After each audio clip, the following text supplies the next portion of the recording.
नाजरीन, आज का जो वाक़या है वो निहायत ही पेचीदगियों से घिरा हुआ है। कभी सच के लिहाफ में लिपटा हुआ झूठ तो कभी झूठ के लिहाफ में लिपटा हुआ सच बन जाता है।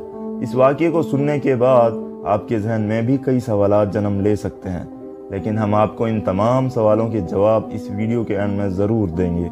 इस वाक़ये को सुनने के बाद शायद आपका भी अपने खूनी रिश्तेदारों से भरोसा उठ जाएगा, क्योंकि इस वाक़ये में ऐसे अजीम रिश्तों का कत्ल किया गया है जो रिश्ते हमारी हिफाजत करते हैं, हमारे पैदा होने से लेकर बलूगत तक हमारा खूब ख्याल रखते हैं और हमारे लिए हमेशा भलाई और अच्छाई चाहते रहते हैं। इस वाक़ये के दो पहलू हैं। पहला वो जो 1998 में उस वक्त की गई पुलिस की तहकीकात के बाद सामने आया, और दूसरा उस वक्त जब 2018 में इस वाक़ये के मुल्ज़िमान को रिहा करते वक्त बताया गया। इसीलिए हम इस वाक़ये को बयान करने की शुरुआत सबसे पहले साल 1998 में पुलिस की गई इन्वेस्टिगेशन रिपोर्ट से शुरू करते हैं, ताकि आपको समझने में आसानी हो। ये दर्द से भरा वहशतनाक वाक़या कराची के एक इलाके मलीर सऊदाबाद के मकान नंबर D37/2 में रमज़ान के बाबरकत महीने में पेश आया। साल 1989 दिसंबर इतवार के दिन, जब सुबह सहरी के कुछ टाइम कबल इस घर में फैमिली के 4 अफराद, जिनमें बेटी अस्मा नवाब, बेटा आसिफ नवाब, वालदा ज़हरा बेगम और वालिद सैयद नवाब अहमद मौजूद थे। तो उस वक्त उस घर के दरवाजे पे एक दस्तक होती है। तो दरवाज़ा खोलने के लिए अस्मा नवाब जाती है और दरवाज़ा खोलती है। दरवाज़ा खोलने के बाद देखती है कि वहाँ 3 अफराद मौजूद हैं, जिनमें से एक शख्स का नाम फरहान, दूसरे का वसीम और तीसरे का जावेद था। नाजरीन, फरहान वो शख्स था जिससे अस्मा नवाब बेहद मोहब्बत में मुब्तला थी और ये दोनों शादी भी करना चाहते थे। फरहान पहले भी कई जराइम में मुब्तला था और ये तीनों अस्मा के घर इसलिए आए थे कि सैयद नवाब अहमद के घर में काफ़ी रकम मौजूद थी।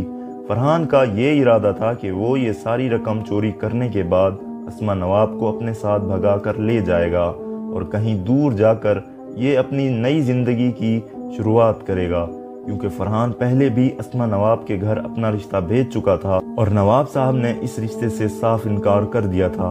और यहाँ तक कि इसी बात पे अस्मा के छोटे भाई आसिफ नवाब की फरहान से लड़ाई भी हो चुकी थी। दरवाज़ा खोलने के बाद अस्मा नवाब इन तीनों को अपने घर में ले आती है, क्योंकि अस्मा नवाब भी इस सारे मामले में इन तीनों से मिली हुई थी। इसके बाद ये अपना काम यानी चोरी करना शुरू करते हैं। इसी दौरान सैयद नवाब शाह और बाकी लोगों की भी आंख खुल जाती है।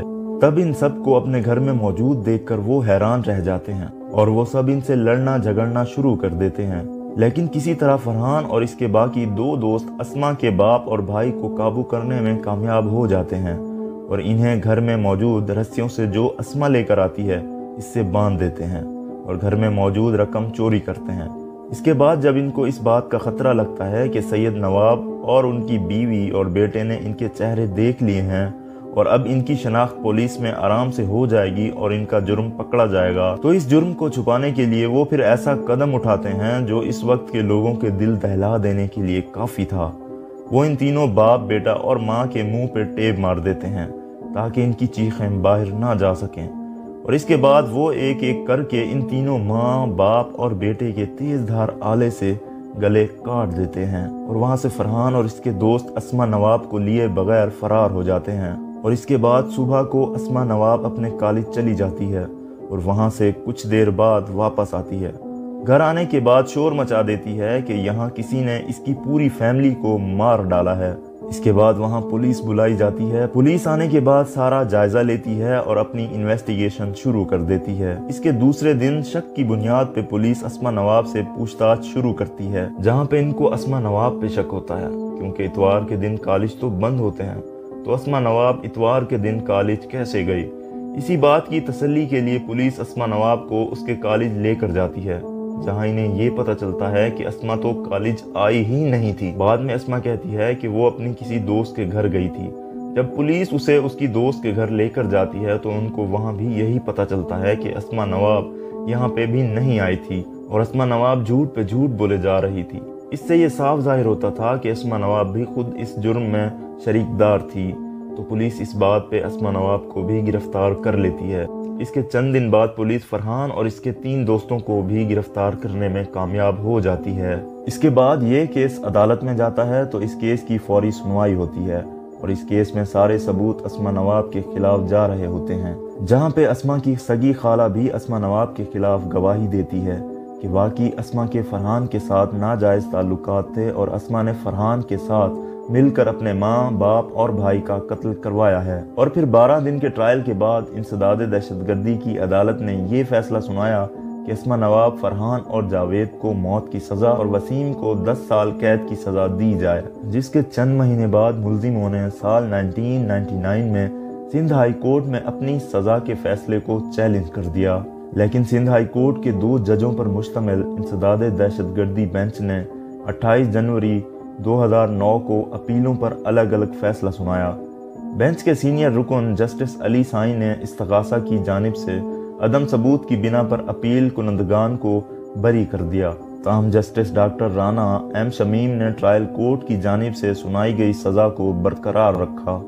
जस्टिस अनवर जहीर जमाली, जो उस वक्त सिंध हाई कोर्ट के चीफ जस्टिस थे, उन्होंने 30 जनवरी 2009 को केस को जस्टिस अब्दुल रसूल मेमन के पास रेफर किया ताकि रेफरी जज के तौर पे इसका फैसला करें। तकरीबन 6 साल बाद जस्टिस मेमन ने अपीलों की दोबारा समाअत की और ATC की तरफ से दिए गए फैसलों को बरकरार रखा। इसके बाद इस केस को अस्मा नवाब के वकील की जानिब से इस मुल्क की सबसे बड़ी अदालत सुप्रीम कोर्ट में ले जाया गया और वहाँ पे इसकी सुनवाई शुरू हुई। और फिर सुप्रीम कोर्ट ने यह फैसला दिया कि 3 कत्ल के मुबैना जुर्म के कमीशन से अपील कुनंदगान को बराह रास्त जोड़ने के लिए रिकॉर्ड पर कोई सबूत दस्तियाब नहीं है। बेंच ने मुशाहिदा किया कि इस्तगासा की तरफ से पेश किए गए मादी शवाहिद में तजाद है और वो इस्तगासा की कहानी से मुताबिकत नहीं रखते। अदालत उज़्मा ने यह भी देखा कि इस्तगासा इन हथियारों का बराह रास्त ताल्लुक कायम करने में भी नाकाम रहा है, जो पुलिस के मुताबिक तीनों कत्ल में इस्तेमाल किया गया।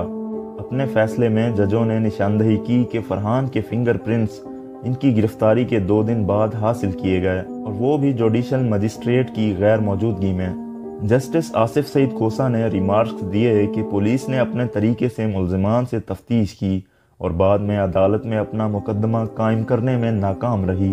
उन्होंने मजीद कहा कि सबूत की कमी की वजह से मुल्जिमान को बरी कर दिया जाए। इसके बाद तमाम मुल्जिमान को 20 साल कैद के बाद 2018 में बरी कर दिया गया।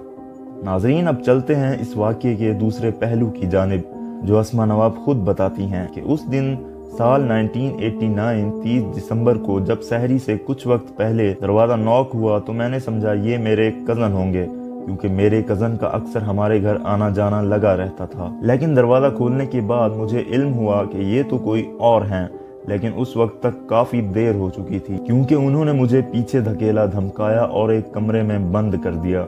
जिसके कुछ देर बाद उन्होंने मेरे कमरे का दरवाज़ा खोला और मुझे बताया कि हमने तुम्हारे माँ, बाप और भाई को कत्ल कर दिया है, और वो लोग फिर वहाँ से फरार हो गए। अस्मा नवाब का कहना था कि ये एक डकैती की वारदात थी और पुलिस वालों को जब इस केस के असल मुजरिमों को पकड़ने में नाकामी हुई और इनके ऊपर अफसरान की जानिब से इस केस का प्रेशर बढ़ा तो उन्होंने झूठे सबूत मेरे खिलाफ जमा करके ये सारा इल्ज़ाम मेरे सर पर डाल दिया और मुझसे ज़बरदस्ती इस जुर्म को कबूल करवाया गया, और इनकी वजह से मुझे अपनी ज़िंदगी के 20 कीमती साल इस कैद में गुजारने पड़े।